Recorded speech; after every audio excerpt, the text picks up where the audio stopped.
tagaan samayn doonaa waqtiga runta waa maantay wax alle iyo wax ilaahu ma qof $1 ugu shaqaysid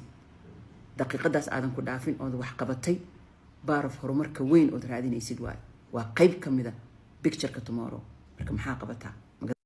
horumarka iyo wax qabadka part 1 inuu bini aadanku horumaro iyo inuu nolosha ka dhaco hal shay factor ah kaliya ma aha cilmiga kaliya ma aha in garab hesha ama lacag haysatid ama fikrad haysatid ama smart tahay waxa meesha la isku dhaafo waa wax kasto oo ku xiran discipline qofka discipline-ka ee garan karo waqti sax ah inuu qoro shaqadiisa aado lugooyada iska dhaafo adigoo saaxiibaha fan la qaadan karto awoodda inaad lacag la baxdood meel aado kan aad maya waqtigeyga waa muhiim waa inaan wax ku qabsadaa discipline-ka hurdada kaa soo kicinaya discipline-tiga naftaada xakameynaya xataa hadday tahay emotional waa layga jajabiyey waa la layma garab istaagin maya garab istaag ilaahay subxaana watacaala waa yaalaa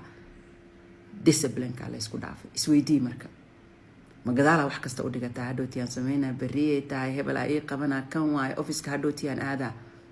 horumarkan dhan aa ujeedid naftoo la xakameeyo wax qabad loo horumarka iyo waxqabadka part 2 dareemaha iyo dhaqaaqa waa dhaqaaqu inuu horeeyaa adoo dhaqaaqaayo oo wax qabsanaayo dareemaha aad dareentay waa dareemar horumarkuu keenaayo ilaahuma gurigaaga nadiifisid inaad meel fariisatid saana noqonaa kana noqonaa waa kaas ama motivation aad dhegaysatid maaragtay waa habar fadhiso lagdanta la fududahay maskaxdaadu inay wax qabatay u malaysaa sababtoo ah dareemuhu aad dareemaysid adoo iska fadhidis waa weakness naftaada aad ku sirsiraysid inaad dhaqaaqdid ood naftaada amartid ood wax qabsatidna waa awood isweydii ma meela inaad fadhiisataa waqtigaaga waxaa ku dhumaysaa motivation iyo dareemuha iyo waxqabadka waa waxqabadka inuu horeeyaa wax alle iyo waxay noqoto adduunyada ilaahay tacmiir buu abuuray qof kastoo wax dhisay dabaqba dabaqu ka qurxiyo ka dheeryahay engineering iyo waqti iyo maadooyin badan lagu dhisaa galay isweydii daqiiqada aad dhaqaaqdid iyo 10 aad fikiraysid taa dhaqaaq horumarka iyo waxqabadka part 3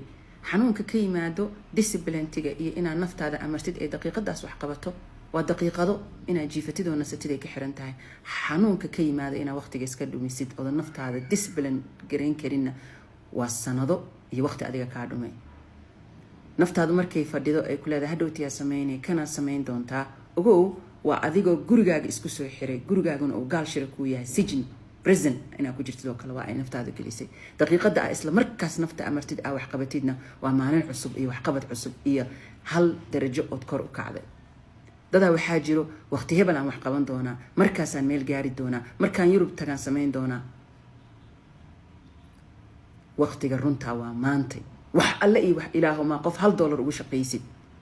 daqiiqadaas aadan ku dhaafin oo wax qabatay baaraf horumarka weyn oo raadinaysid waa qayb kamida picture-ka tomorrow marka maxaa qabataa sheekadan waa nin aqli badan iyo saaxiibadiis oo casuumay gurigu keenay wuxuu dhahay maanta idinka qosarsiinaa sheekuuga sheekeeyay kulligooda wada qosleen wax yar uu sugay sheekadii naftirkeedu mar labaad ka sheekeeyay laba qosashay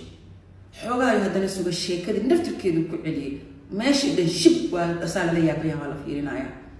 markaas wuxuu dhahay maalin kasto ana waa shaqeeyaa nolol cusub aan sameeyaa adinkana complain ii wadiin uu dhahay sheekooyin adiga sheekeen sanad ka hor shalay wiig hore maalin kasta ku soo celisaa noqdo dad wax qabad leh qof kastoo bini aadan waxa waa gaaraya inaad ku dhex noolaatid oo ka sheekaysid oo mar labaad ku noolaatid xanuunkii adoo qof kalena xanuujinaya naftaadana xanuujinaya ma noqonaysa xal action loo baahan yahay qorraxda aday ku soo baxda maalin kasta wax qabso haday shalay xumaatadaada ahayd maanta wanaag adduunkood daawado samayso marka moral of the story waxay tahay ha ka sheekeen xumaatadii ku soo dhacday tus dadka maanta